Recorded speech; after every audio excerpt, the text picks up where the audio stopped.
What's going on, YouTube? Today we are talking all things episode 4 of Daredevil Born Again. If you haven't seen episode 4 of Daredevil Born Again, pause the video, leave the chat, go watch the episode, come back, and share all your thoughts with me down in the comments, whether you relate with me or not. With that being said, we're going to get right into all the thoughts, which could include spoilers. So again, if you haven't seen it, now's your chance, alright? Alright. This show continues to amaze me because I will admit I like more MCU content than most. I'm more forgiving than most. I still find enjoyable things out of 95% of the content. I will say that there is times where the MCU television has been very much the best episodes tend to be the first one or two, or the one or two or three, and then the show can really find a constant flow, or it doesn't stick the landing. But this show has impressed me so much because not only is it picking up several characters from a show and story points that we left off 6 years ago, but it's also a show that went through a bunch of scrapping of the original shooting of it and a bunch of retooling and a bunch of rewriting. So to hear all that and to watch this finished product be so fantastic is truly blowing my mind. So a big shout out to the showrunner, a big shout out to the writers that came along, and Kevin Feige, and the way that they came around and they swirled this show into what it is right now, because it is amazing. This episode opens up with like an incredibly heartbreaking, like right back to where you left off kind of thing, where it's like we're at the morgue, Hector's things are being packed up, the amulet goes in the bag on top, and Matt is there. And then his niece pulls up, and it's like this really sad moment that's almost like my comic book brain had, the comic fan, the what comes after fan had to be turned off, because as immediately as she showed up I was like, oh my god, they're really gonna do like a second White Tiger. And yeah, it was just such a really really great scene of like someone else, another voice in Matt's life, coming to him and basically explaining why the system is broken, why the wheel is broken, and Matt just being like, look, we have to believe, like, you can tell he's at the end of it, and we'll get to that, right? And it's so, they've done such a good job of making it clear where him and both Kingpin stood as far as mentally, and how they were going to move forward in the first episode. They've done a great job of moving from that to of them being quote unquote born again and taking up those things. Like Kingpin said, he loves to see a man fight his nature, and that's what the both of them have been doing. Kingpin will always be a part of the criminal world. He'll always have the mentality for it, and thus it will always show face. And Matt will always have the urge to be a vigilante and all that comes with it. As much as he hates it, he enjoys beating up on people who have stepped away from the more traditional moral compass, who have done wrong to good people. It's something he battles with a lot, and how it flows, whether he loves it, he likes it, he hates it, he just accepts it's a part of him. And we're getting back to that point where he is realizing that it will always be a part of him, because for as long as he plays in the justice system, he will consistently see how it is flawed, consistently, time and time again. And I love that he is a beautiful character that allows to tell that story of, I'm doing this because the system is broken. This overcrowds my life. I feel like it starts to destroy my life. I start to question how much I enjoy this and aspects of it. I need to step away from it. It's ruining me. I step away from it. I go back to fighting by the letter of the law, and I am shown once again why the letter of the law does not always work. And it is so consistently well done with the Netflix series and again today. I think that this show is capturing it fantastically. Truly. So, yeah, so then we move on. We have a great, really, really funny scene, some more luring by Matt, where he. This guy, Matt, by the way, has crazy riz, especially for a blind guy. This guy be rizzing up everybody unintentionally. He's just clean with it. So we see the whole lawyer stuff. That was really funny. The whole scroll mention I thought was hilarious. It was like perfectly timed because like it was like the definition of Matt being like fed up with the conversation. So it was really great that we got that part right. And then he goes out, he interrogates. So we get like the funny version of him like breaking it down, but him being upset again, like he's upset. You can tell his frustration with this gentleman. So we get the more comedic end of that conversation. Then we go out. We get the way he banters and the way he does law with the lady in the courtroom. And then you get this really good moment when it comes back where it's like, yes, I've done wrong. Yes, I've made mistakes. Yes, I've committed acts. But all the system that we currently have does is basically prevents me from doing what the system is about.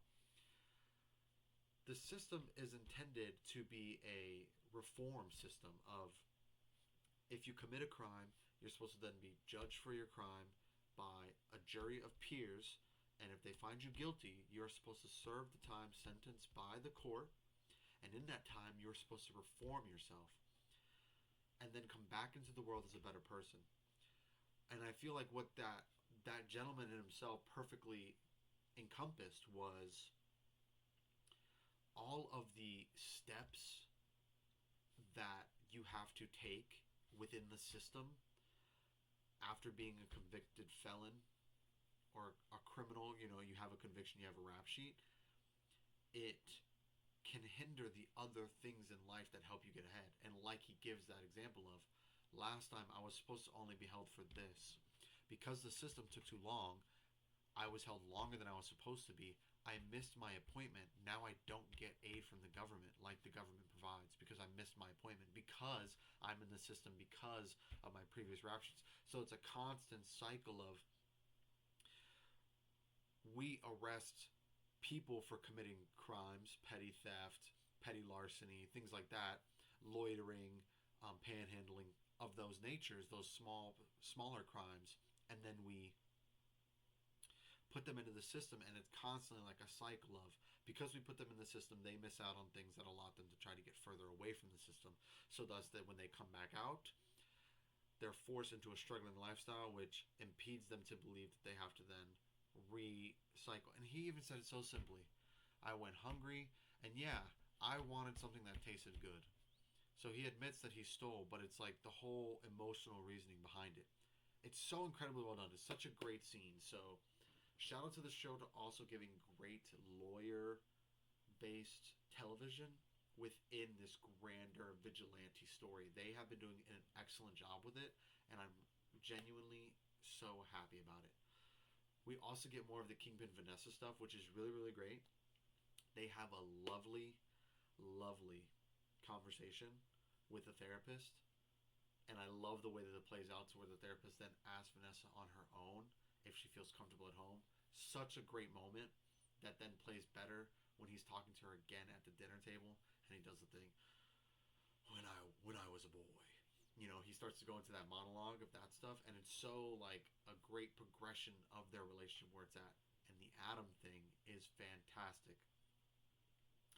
She's cueing to us, the audience, like in that moment, once the therapist is in the room, we, the audience, are the therapist. So we also don't know what happened to Adam. She doesn't know, but she's getting at it with Vincent D'Onofrio, with Kingpin, in layman's terms, in therapist terms. Oh, I never got to end the relationship with Adam. Why? Because I haven't seen him. So then they kind of play into that, and I love it, the connection to it. Then, after Matt caresses the police officer in the courtroom, in the court, downtown, wherever the fuck they are. Um, and he hears his heartbeat and he recognizes that he isn't lying. But then he immediately turns around, which is crazy, by the way. He immediately tells 100% truth by saying, like, oh, all these people in my family wore the badge, like, we had nothing to do with the murder of that guy, blah, blah. Okay, great. You're talking like there's a line in the sand, right? There's a line in the sand of things you won't do, even though you care, like, because you carry the badge. Then you immediately jump into threatening Matt. It's like, come on, bro. You throw off your whole fucking persona that way. It's so crazy. But then, the moment we've been waiting for, because no greater casting is there than John Bernthal as the Punisher. He plays that character so phenomenally well. He looks at that character and understands that he has layers. And the way he exerts that is crisp. The conversation that then proceeds of Matt going to see Frank, which is also really cool in its own way of like lore. Like he knows where Frank is set up, so like he knows Frank's doing his thing, and Frank's been doing his thing. Like he's got the whole board behind him. It's just this whole cool like worldly like we live in a grander world kind of thing that I really really appreciate. It was like very casual, and like he knows who he is because of how the season 2 ended and that kind of stuff. So yeah, really really cool. Um, the conversation between John Bernthal as Frank Castle and Charlie Cox as Matt Murdock is in the conversation for top 5 or top 10 scenes in the entirety of the MCU. And I firmly already believe that way. The first true conversation they got to have in season 2, where he was chained to the roof and they had their philosophical conversation. This felt like a spiritual continuation of that conversation. Almost like coming back to the conversation after we've been through so much since then. And what it shows is that Charlie Cox was made to be Daredevil. John Bernthal was made to be the Punisher.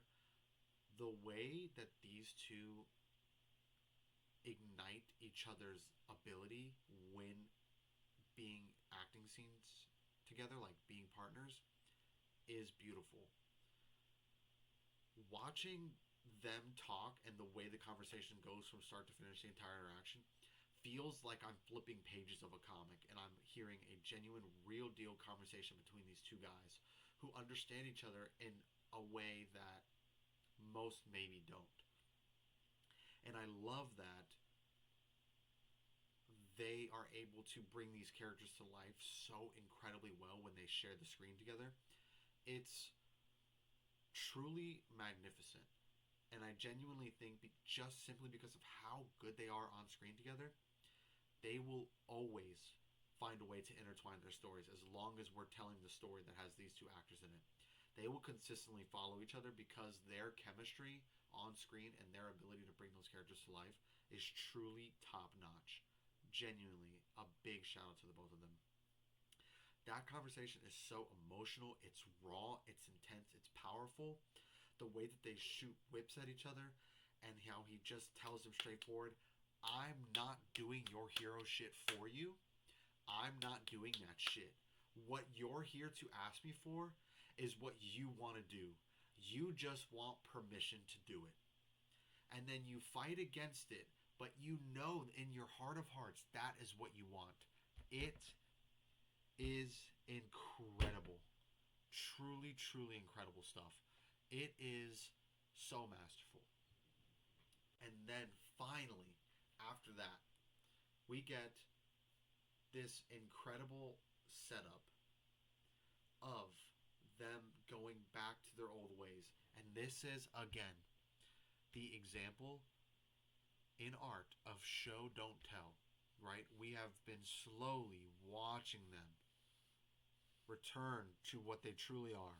Both of them, both Kingpin, both Daredevil.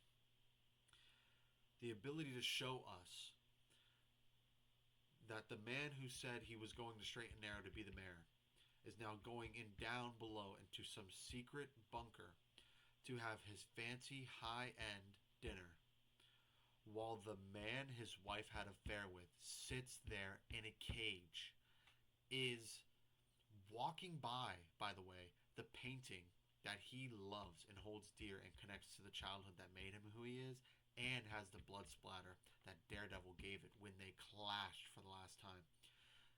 That is a perfect showing point of he's there now. We're there. He is the Kingpin again.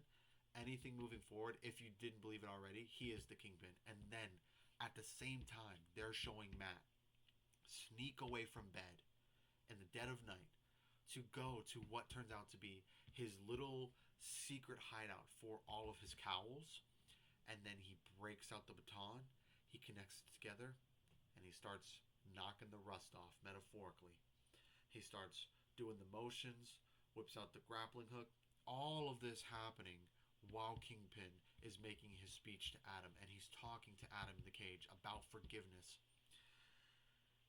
It is so good. It's so good. The imagery and the way that it's edited to bounce back and forth between the two of them, they do such an incredible job of showing their sameness but differentness while doing it at the same time, interweaving themselves in the edit bay of this scene, then this scene, then this, and the way that they build it, it's done so well. Like, I cannot wait. The only thing that gets me more excited for next week than the fact that we get to watch more of Daredevil Born Again is we get 2 episodes next week. Now, I don't really know why they're giving us 2 episodes in the middle of the season. If I had to guess, it's maybe because, or maybe to keep some overlap happening from Andor. I know there is going to be, I think, a week, maybe 2 of overlap.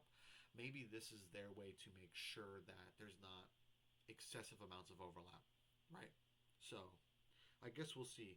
But this episode was so good. Every episode continues to impress me. I have not, in my personal opinion, hit a stagnant point with this show where I'm like, oh yeah, that was good. Okay. You know, let me know when next Tuesday gets here. Every single week, I watch an episode. Obviously, the first week had 2 episodes. Every single week, we get to watch Daredevil Born Again. I am not just, all right, well, let me know when Tuesday gets here. I am, oh my God, give me the next episode right now. This show is great. It has me every minute it's on my television, and I need the next episode immediately. I cannot wait for next week, especially since we get 2. But more importantly, are you guys excited? Did you like episode 4? Are you excited that Frank is back? Do you think he's going to be in the rest of the season? Do you think he just comes back at the end? Are you excited for next week for our double episode? Let me know all of it in the chat right now or down in the comment section if you're watching on YouTube. And while you're there, if that's how you're there, make sure you like, you comment, you subscribe, and you hit the bell so that way anytime we're talking about Daredevil or any other television show or any other movies, you know. All right? And until next time, you know where to find me.